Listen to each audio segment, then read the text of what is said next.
It's the middle of the night in Nottinghamshire, England. The air is cold, damp, and thick with coal smoke. In a textile mill on the edge of town, something is about to happen that will leave the owners furious, the government panicked, and history totally misremembered. Because on this night, a group of workers with scarves over their faces, hammers in hand, are going to smash the machines. They won't steal anything. They won't hurt anyone. They'll just break the machines and vanish. But what happens next might be even more impactful than the smash machines themselves, because the story that gets told about these workers, the version that spreads in the press, in parliament, and eventually in history books, isn't necessarily the whole truth. It's a narrative crafted to make the rebels look foolish and to protect the people in power from accountability. And 200 years later, we're still doing the same thing. Call it a PR campaign, a branding exercise, or just gaslighting at scale, but the real danger isn't just the tech itself. It's what happens when anyone who questions it gets pushed to the margins and labeled a problem. Today, we're talking about a group of people who are branded as mindless, anti-tech thugs. You've probably heard the term used as an insult. But here's the thing. The original Luddites weren't anti-technology. They weren't backward bumpkins who couldn't adapt. They were skilled textile workers, masters of their craft. They knew change was coming. They saw it in the new machines, in the shrinking orders, in the silence where work used to be. What they didn't want was to be erased by it. And in this episode, we're not just staying in 1811. We're going to fast forward to Silicon Valley, Hollywood, and even downtown Atlanta. We'll follow the echoes from smashed looms to AI content mills, delivery bots, and gig economy meltdowns.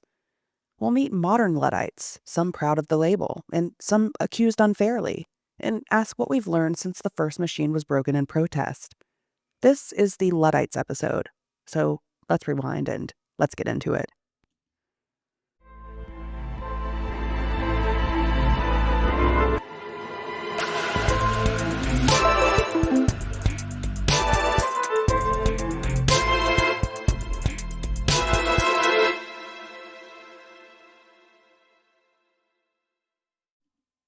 The Luddite uprising of 1811 is one of the clearest early examples of society reacting to disruptive technology. Here's the part where it gets interesting, though. The Luddite panic in 1811 looks a lot like the AI panic in 2023, and not because people are dumb or afraid of change, it's because people in power love to simplify the story, and they love a scapegoat. So instead of asking, why are these workers angry, or what systems are failing them, it was easier for 19th century elites to just slap on a label, Luddite. Problem solved. The public moves on, and those in charge never have to address the actual issues. Sound familiar? It's the same trick today. If someone complains about a new tech, just call them a Luddite and laugh it off. Here's where it gets messy on a human level. Psychologists call this learned helplessness. When people are made to feel that speaking up or pushing back won't make a difference, so they just stop trying. Slap a label like Luddite on someone enough times, and they'll stop arguing. They start shrinking. This myth of mindless technology hater has stuck with us for 2 centuries. To see why, we need to understand who the Luddites really were and what they were actually fighting against. First, about the name Luddite. It actually comes from a folk hero named Ned Ludd. And spoiler, Ned Ludd probably wasn't real, at least not in the way people thought. The legend goes that years before the 1811 protests, maybe around 1779, an apprentice weaver named Ned Ludd got fed up with his knitting frame, the machine used for knitting stockings. One version says the supervisor told him he was knitting too loosely and ordered him to tighten or square the needles, and Ned lost his temper. He grabbed a hammer and smashed the whole contraption to pieces. Did that actually happen? Who knows? But by 1811, as discontent spread in the textile regions of England, this tale took on a life of its own. Workers began signing their anonymous letters and pamphlets as General Ludd or even King Ludd. Ned Ludd became their symbol, a mythical ringleader said to haunt Sherwood Forest, the same stomping grounds as Robin Hood, which had to make the rich guys nervous. Mill owners would get threatening letters from General Ludd demanding changes. Rumors flew that Ned Ludd commanded an army of shadowy followers, drilling at night, ready to strike. Government agents were obsessed with hunting him down. One panicked militiaman even claimed he saw the general in the flesh. He claimed he saw, quote, a pike in his hand and a face ghostly white. In reality, Ned Ludd never showed up because He probably didn't exist. He was an inside joke and a psychological weapon. By adopting that alias, though, the protesters gave themselves a unifying identity and freaked out the authorities. Honestly, it was great branding. The Luddites knew the power of a meme before memes were a thing. In psychological terms, that's symbolic identity creation. When people feel powerless, they often create a larger than life figure to rally behind, real or imagined. It's not delusion, it's a strategy, a way to turn fear into solidarity. They even infused the rebellion with some dark humor. Their letters from, quote, Ned Ludd's office, Sherwood Forest, were written in mock formal tone, like fake royal proclamations. And some protesters took dressing in women's clothes, calling themselves General Ludd's wives, to disguise their identities and parody the social order. These embellishments made the movement feel larger than life, a mix of serious threat and satirical theater. So, no, Ned Ludd likely wasn't a real person, but he served as a powerful myth. To the workers, General Ludd was a Robin Hood figure protecting the poor. To the factory owners, he was a terrifying ghost leader, orchestrating chaos. And when the rich and powerful are scared of a ghost, they tend to strike out at anyone who claims the name. Now, to the core of it, the Luddites weren't mad that machines existed. They were mad at how these machines were being used, specifically used to undercut their labor, slash their wages, and throw their lives into turmoil. This wasn't a naive fear of newfangled gadgets. It was a very concrete reaction to exploitation. By the early 1800s, the Industrial Revolution was in full swing. New textile machines could spin and weave far more efficiently than traditional hand weaving. A single spinning mule could use 1,000 spindles at once. A new power loom could churn out bolts of cloth faster and cheaper than any artisan. Sounds great, right? Faster, cheaper production. The market loves that. But the flip side is, these machines didn't need skilled workers to run them. In fact, factory owners often preferred unskilled labor because it was cheaper. They could hire children and pay them a miserable pittance instead of paying a trained adult craftsman a decent wage. At one mill in Cromford, kids made up 2/3 of the 2,000-person workforce. 2/3. For generations, textile artisans, stocking makers, weavers, shearing experts, they had all honed their craft. These were good, respected jobs. English textiles were famous worldwide, built on that skilled labor, and suddenly, these workers saw factory owners buying machines that anyone could operate after minimal training. And not only that, the owners were using those machines to devalue the artisans altogether. A master weaver who once earned a living wage found himself replaced by a child at a fraction of the cost. Further, the quality of goods often dropped, which resulted in shoddy, low-cost cloth coming out of gig mill and wide-frame looms. But for the factory owner, quantity and low cost mattered more than quality or craftsmanship. For the artisans, it wasn't just economic, it was emotional. Imagine spending years mastering a craft, only to watch cheap knockoffs roll off of a machine. Faster and uglier, but good enough for the market. That's not just lost income, that's a kind of identity theft. On the surface, sure, cheaper clothing sounds like a win, right? More people could afford it. That's a kind of progress. But for the people making the clothing, it didn't feel like progress. It felt like a race to the bottom. Wages dropped, quality dropped, skilled labor was replaced with untrained, underpaid kids. So, yeah, it looked like innovation, but to the Luddites, it felt like innovation that benefited the factory owner way more than the average person. As one historian put it, they confined their attacks to manufacturers who use machines in what they called a fraudulent and deceitful manner, basically to cheat workers out of standard wages. They were fine with machines per se, but they wanted those machines to make high-quality goods and to be run by properly trained, fairly paid workers. Those were their only concerns, notes Kevin Benfield, who collected Luddite writings. Of course, when the weavers and knitters voiced these concerns through normal channels, petitions, appeals to mill owners, they got the Victorian equivalent of "sucks to be you." They were told to adapt or die, learn to operate the machines instead of handcrafting, accept lower pay and crummy conditions, be flexible. Essentially, we're replacing you and cutting your wage. If you want to stay in the industry, take whatever scraps we give. So, yeah, they were angry. And actually, they were also grieving. Psychologists talk about something called occupational identity, the idea that our jobs aren't just what we do, but they're who we are.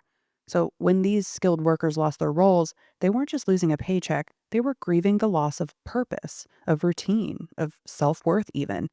And in case you were wondering, unions were not a thing back then. They weren't legal, and there were no labor laws, no democratic recourse, as much of these workers couldn't vote. So they fought back the only way they could, by targeting the machines themselves. If the machines were the tools being used to impoverish them, then the machines became the target. This is quintessential displaced aggression. When we can't confront the true source of harm, like a factory owner or a faceless system, we aim our anger at something we can reach. It's why people yell at customer service agents even when they know the agent didn't cause the problem. Or slam their laptops when Zoom crashes. You can't scream at a CEO of Delta, but you can scream at the guy who picked up the phone. Here's how the actual revolt started. In March of 1811, the economy in Britain was already in rough shape. Years of war against Napoleon had hit hard. High taxes, trade disruptions, and skyrocketing food prices. Even people who'd never struggled were feeling the hard pinch of poverty. Unemployment was rampant in the textile regions, and tensions were already high. So on March 11th of 1811, in Nottingham, the center of lace-making and hosiery, a crowd of frame-work knitters or stockingers gathered to protest. They were demanding more work and better wages, basically begging not to starve. The British Army was called in and forcibly broke up this peaceful protest. That same night, in a village near Nottingham, something snapped. Angry workers went out and smashed some textile machines. And the message was clear. If you won't listen to our pleas, maybe you'll listen to your busted equipment. In the days and weeks after, similar attacks on machinery started happening across Nottinghamshire. At first, nightly, then sporadically, and then in waves. The phenomenon spread across a 70-mile stretch of England. It wasn't random chaos. The targets were specific machines known to be putting skilled men out of work. These machine breakers moved in organized bands, sometimes 50 or more at a time, usually at night, and they were impressively disciplined. They'd send warnings beforehand, and they took care to only smash the frames or looms owned by the worst offenders. They avoided harming people. In many cases, they even left notes explaining their actions, and of course, they signed as General Ludd. For a little while, it actually worked, to a point. Some factory owners were so scared of Luddite raids that they agreed temporarily to pay better wages or halted the introduction of certain machines in their factories.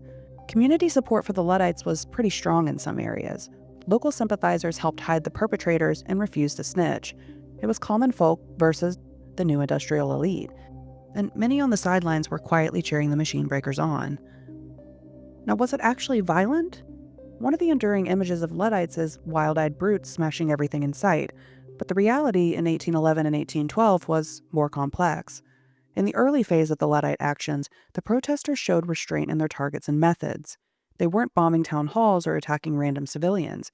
They were focusing on industrial machines and the factories that housed them, usually when those places were empty at night. In fact, they went out of their way to signal that this was not mindless rioting, but a form of direct action with specific grievances. They often avoided confrontation altogether, slipping in and out like ghosts. When they did encounter night watchmen or guards, they sometimes fired warning shots or used intimidation to get past, but outright bloodshed was rare at first. Some Luddites even carried great enochs, huge sledgehammers named after the blacksmith who forged them and many of the machines. They joked, "Enoch made them, Enoch shall break them." It was a grim sort of humor, using the toolmaker's name as both creator and destroyer. Now, this relative nonviolence didn't last forever. The situation escalated, and quickly. The British government and local magistrates absolutely freaked out at the Luddite threat. Understandably, the factory owners were freaking out too. Their property and profits were at stake. To them, machine breaking was tantamount to revolution.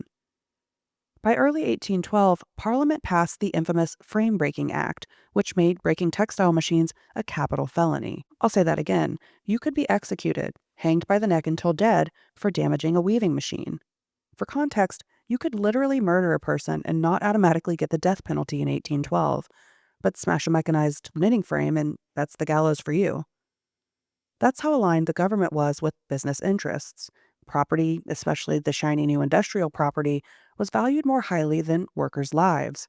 In other words, a law that effectively says a broken machine is worse than a broken human. And they didn't just make harsh laws, they enforced them with overwhelming force.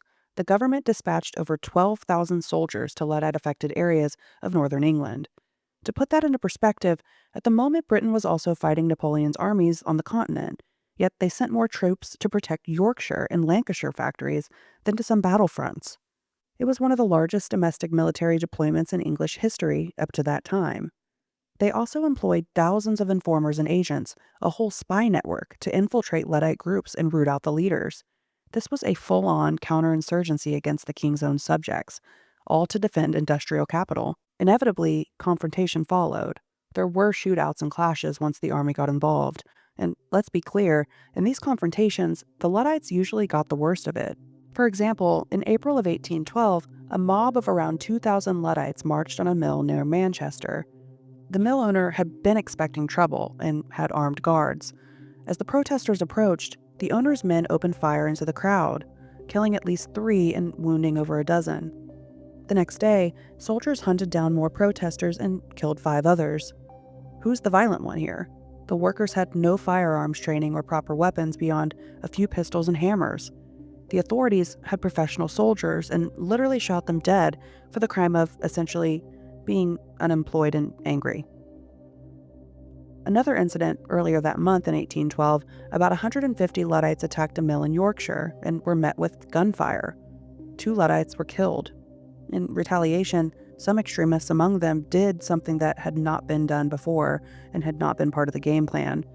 They assassinated a particularly hated mill owner, a man who allegedly boasted he'd ride up his britches in Luddite blood, basically daring them to come at him.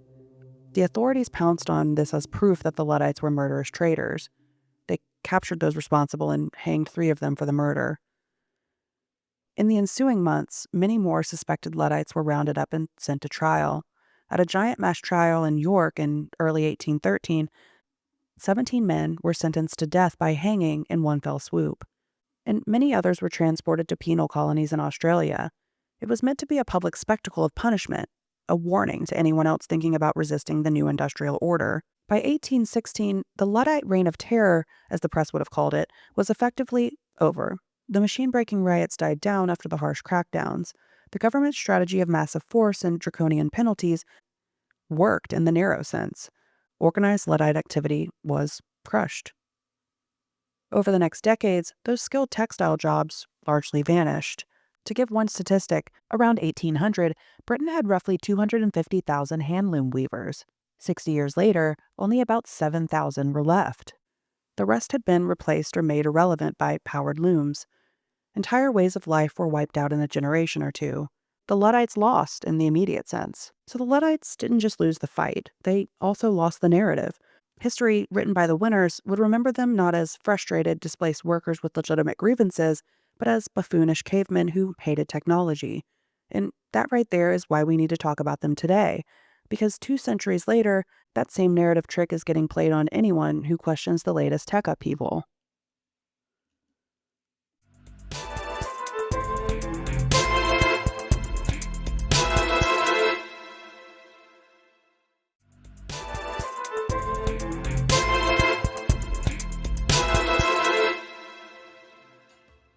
So, back in 1811 and 1812, we have looms being smashed, factory owners losing their minds, Parliament in a panic, and newspapers spinning the story like an early 19th century news cycle. The Luddites have just entered their villain era, at least in the public imagination. It didn't take long for the establishment to start rewriting the narrative of who the Luddites were and what they wanted. Instead of skilled workers protesting exploitation, the story became ignorant hooligans who hate progress. It was an early example of a very effective PR move. Demonize the dissenters so you don't have to address their concerns. The government, factory owners, and much of the press were all incentivized to paint the Luddites as absolute villains, or fools, and they succeeded. The state, having brutally suppressed the movement, actively worked to make them look foolish in the aftermath. Journalists and commentators of the day, many in the pockets of industrialists, described Luddites as deluded wretches, or misguided criminals. Pamphlets and papers portrayed them as stupid people who couldn't understand that the world was changing for the better. Caricatures appeared in yokels smashing machines out of sheer envy or backwardness. And because the Luddites ultimately lost, militarily and legally, their side of the story didn't get much airtime. The powers that be wrote the history, and they liked the version where the Luddites were simply on the wrong side of progress. Factory owners in particular loved this narrative. If Luddites were just brainless thugs, then factory owners didn't have to feel bad about replacing skilled workers with machines and child labor. They could say, look at these ludicrous Luddites, destroying things because they fear the future, and thereby avoid saying, these artisans are upset because I'm choosing to maximize profit by any means necessary. It absolved them of guilt. Likewise, the government didn't have to grapple with the social dislocation and poverty that rapid industrialization was causing. They could just blame the trouble on a few bad apples and congratulate themselves for restoring order. And the general public? Well, it's always easier to have a simple story with a clear good guy and bad guy. So a lot of people went along with it. Instead of asking tough questions like, are these new factories making life better or worse for ordinary people? They could just tut-tut about those savage machine breakers while enjoying their slightly cheaper clothing. It's the exact same vibe you get today when someone questions a new technology and the knee-jerk response is, okay, boomer, or stop being a Luddite. It shuts down the conversation. It frames the skeptic as the problem, not whatever they're concerned about. And let's be honest, dismissing people as Luddites is always easier than engaging the substance of their critique. The Luddites may have been one of the first working class movements in Britain where the full machinery of the state, laws, press, and military were mobilized not just to stop the rebellion, but to control the story. Okay, before we keep moving though, let's pull over for a second. Because what happened to the Luddites? That wasn't just a crackdown, it was a PR campaign, a full on, coordinated effort to rewrite the story in real time, and that wasn't new. In fact, the British elite had already been practicing this kind of narrative jujitsu for decades. So, a quick pit stop and a highlight reel of how those in power managed public opinion before and after the Luddites. Let's talk about the Gordon riots of 1780. Picture this: London explodes in protest. Massive crowds rise up against proposed reforms that would have erased restrictions on Catholics. Things get violent: looting, fires, chaos in the streets. But instead of grappling with why the riots even happened or how stoked up religious paranoia played a role, the government and the press pivoted. They painted the whole thing as barbarism, mob rule, the madness of crowds. The subtext? The people are dangerous, irrational. Best not to listen to them. This wasn't about labor or class, but it was about law, order, and keeping control. And then there was the enclosure propaganda machine from the 1600s to the 1700s. This one was slower, but just as devastating. For centuries, rural communities in England shared access to common land, places where people could graze animals, farm small plots, collect firewood, and then Parliament stepped in. Bit by bit, landowners passed enclosure acts to privatize the land, fence it off, kick the public out. And how did they sell it? As agricultural efficiency, modernization. They used the language of progress to justify displacement. Sound familiar? It's a classic trick. Reframe harm as improvement. There was also the treason trials of 1794. A wave of pro-democracy reformers started demanding political change, voting rights, representation, a little less aristocracy maybe. The government's response? Treason charges. They tried to frame these activists as dangerous revolutionaries, French-style radicals who wanted to burn everything down. And the press jumped right in, stoking panic about revolutionary contagion. Even though most of the accused were acquitted, the damage was done. This was another win for fear-based storytelling. If you can't disprove the argument, scare people out of listening to it. And after the Luddites, there was the Peterloo Massacre of 1819. Tens of thousands of peaceful protesters gathered in Manchester to demand voting rights, and the authorities responded by sending in the cavalry. Literally, soldiers charged the crowd with sabers drawn. Dozens were killed, hundreds injured, and then came the spin. The government claimed the protesters were violent radicals, that the crackdown was self-defense. It's a textbook example of flipping the script. Make the victims look like the aggressors and the state look like the hero. Okay, pit stop over, but now you've got some context. By the time the Luddites picked up hammers, there was already a playbook in place. Not just for suppressing rebellion, but for controlling the story of that rebellion. And once you control the story, you control the legacy, which is exactly why we're here now, trying to undo it. In fact, the playbook is surprisingly durable. It's a three-part strategy. 1. Reframe the critics as irrational. 2. Shift the conversation from ethics to inevitability. And 3. Flood the zone with techno-optimism until no one remembers the original objection. rinse, and repeat. So as a result, people remembered the Luddites mostly as violent failures. The word Luddite itself took on that derogatory meaning almost immediately. Newspapers and officials made sure it stuck. As historian Bryant Merchant notes, the state, quote, actively sought to cast them in a negative light to make them look foolish, and because they lost, and because the state had influence over many of the nation's newspapers, the derogatory meaning stuck, end quote. In other words, the winners controlled the press, so the popular image of Luddites was set as idiots who hated technology. Fast forward to today, and Luddite is basically a punchline. It's what we call people who can't figure out Wi-Fi or who insist on reading real books instead of ebooks.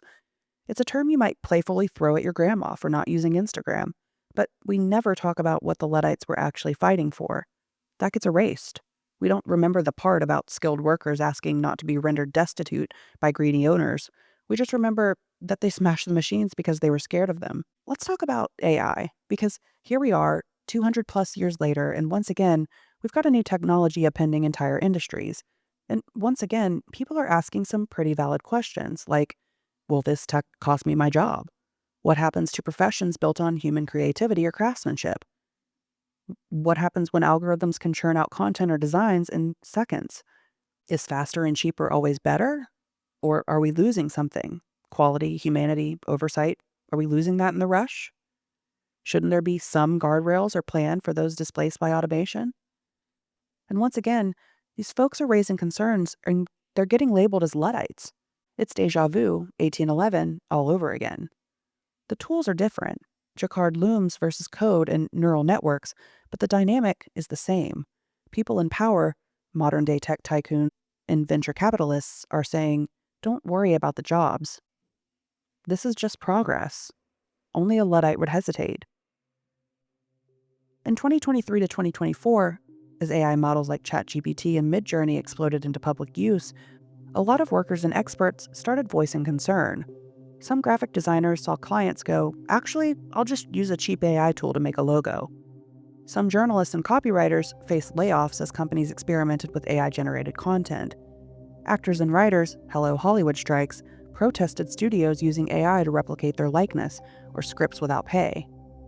Even some AI researchers themselves were like, hey, we should probably slow down a bit and think about safety and ethics. When the people building the tech are warning us about it, that's not just paranoid hand-wringing. That's history speaking up again, saying, we've seen this movie and it doesn't end well for the little guys. Yet, what do we hear in response? Often it's the same dismissals. You just don't get it. You're afraid of change. You're a dinosaur stuck in the past. In other words, you're a Luddite. The term might not always be used explicitly, though plenty of times it is. The sentiment is the same. This kind of reaction can function as gaslighting, a subtle way to delegitimize someone's emotional or irrational response so the dominant narrative never gets questioned. But here's a little reality check from history. The Luddites were right about what was happening to them. Their jobs were being destroyed for profit. Their skills were being devalued, and the progress of their time did leave a lot of human wreckage in its wake. We can acknowledge that and still appreciate the benefits of industrialization that came later. It's not a binary of progress equals good, resistance equals bad. The Luddite story is a lot more nuanced than that and far more sympathetic than the punchline it became. Let me share something I actually witnessed recently. I live around Atlanta, and not long ago, I was downtown and saw this little autonomous food delivery robot rolling along the sidewalk. You've probably seen videos of these. They look like coolers on wheels, delivering a takeout without a human. Well, I was watching as a guy, just some random guy on the street, walks up in front of this robot and starts stacking small stones in front of its wheels. He's not stealing it and he's not breaking it. He's just placing obstacles so the robot can't move forward. The poor thing kept trying to inch around it and it got blocked. It was weirdly fascinating. Here was this human being effectively saying nope to a machine, a tiny act of rebellion or mischief, depending on how you see it. The robot wasn't dangerous. It was carrying somebody's burrito or whatever, but something compelled this guy to mess with it, to assert some kind of control. It was like watching a modern Luddite moment in miniature. One person symbolically standing in the path of progress, literally with rocks in hand. I don't know the guy's story. Maybe he did it for laughs, or maybe he truly hates the idea of robots taking over jobs like delivery. Or maybe he was just having a bad day and saw an easy target. But it struck me that his impulse wasn't to smash the thing to bits, it was just to push back enough just to send a message. I can stop you for now. It reminded me that beneath all our slick technology, there's still a human pulse that doesn't want to be reduced to roadkill on the path to future. Seemingly, this guy was just showing that he wasn't buying into the narrative, that people who question new tech are out of touch or fundamentally against progress. He didn't buy into it, but a lot of people do. And when the PR machine reframes narratives to benefit the big guys and insult the resistors, it creates a psychological dynamic. It's what researchers call pluralistic ignorance or the spiral of silence. Basically, when people sense that raising a concern will get them mocked, dismissed, or labeled as backward, they stop speaking up, even if they do have doubts, even if others secretly agree. This creates the illusion that everyone's on board, when in reality, a lot of people are just keeping quiet to avoid being shamed. That silence isn't consent, it's self preservation. But it comes at a cost. When people feel they can't speak up, we lose not just individual voices, but ideas, warnings, and a better path forward. A society that punishes doubt ends up charging full speed into the future with its eyes half closed. That's how narrative control works. It doesn't need to censor outright, it just reshapes public perception so that legitimate questions start to sound illegitimate. Over time, raising a red flag becomes socially or professionally risky, not because you're wrong, but because you've already been cast as the problem. In 2023, the Writers Guild of America went on strike, and one big issue was limiting the use of AI in script writing. This was to protect writers' jobs and creative integrity. One tech commentator called it a classic Luddite struggle, implying the writers were just trying to hold back the future. Now, the funny thing is, that commentator, Professor Gavin Mueller, actually meant it in a sympathetic way, drawing a parallel that the writers were rightly fighting for their livelihood just like the Luddites. But many in the public took Luddite struggle at face value. Oh, those silly writers scared of technology. In reality, the union was simply asking for reasonable limits, like don't use our work to train AI that will replace us, and don't try to pay us peanuts to write AI-generated garbage. That doesn't sound crazy. It sounds like a labor force trying to not get steamrolled by a new tool in the owner's arsenal. Another example was around a group called Pause AI that literally wears the Luddite mantle proudly. They're waving the red flag saying AI could be really dangerous to jobs, privacy, and maybe even to humanity. So let's pause and set some rules. You can agree or disagree with their stance, but they're hardly clueless technophobes. Many are tech savvy people, even insiders who see a potential train wreck and are pulling out the emergency brake. Yet, I've seen them described as Luddites or alarmists, as if they are just irrationally fearful.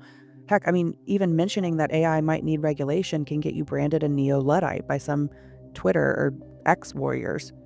Never mind that even AI scientists have said uncontrolled AI is a bad idea. Once the Luddite label is out, the nuance is lost. Let me give you 3 examples of people pushing back and getting ostracized for it.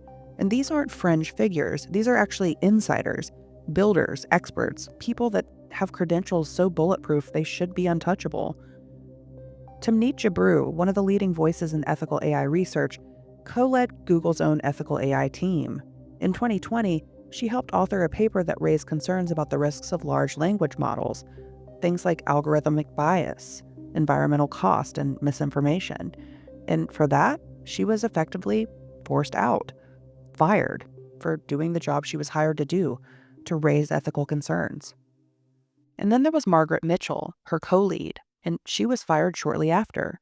Why? For speaking up about how Jabru was treated, and for trying to investigate whether company policies had been violated in the process. Geoffrey Hinton, if you ever heard of the term godfather of AI, that's him. He helped invent the neural networks that power modern machine learning. And in 2023, he resigned from Google so that he could speak freely. He said he didn't feel safe voicing his concerns from the inside. Concerns like, quote, we don't understand how this stuff works anymore, and, quote, this might go badly, end quote.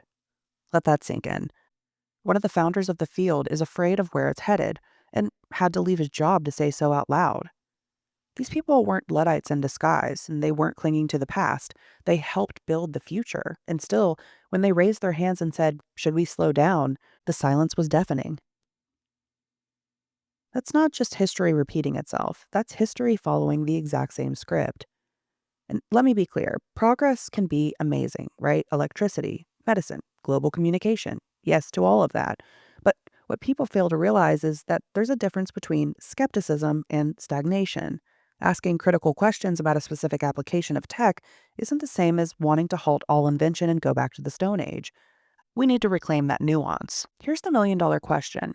Is what happened with the Luddites happening again today? Well, I would say yes. The parallels are almost eerie once you see them. We're watching jobs disappear or get radically altered without a safety net.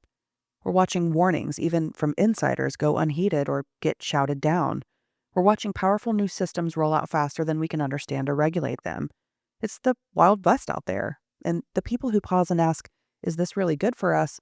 get labeled obstacles, dreamers, downers, and history is absolutely rhyming, if not outright repeating.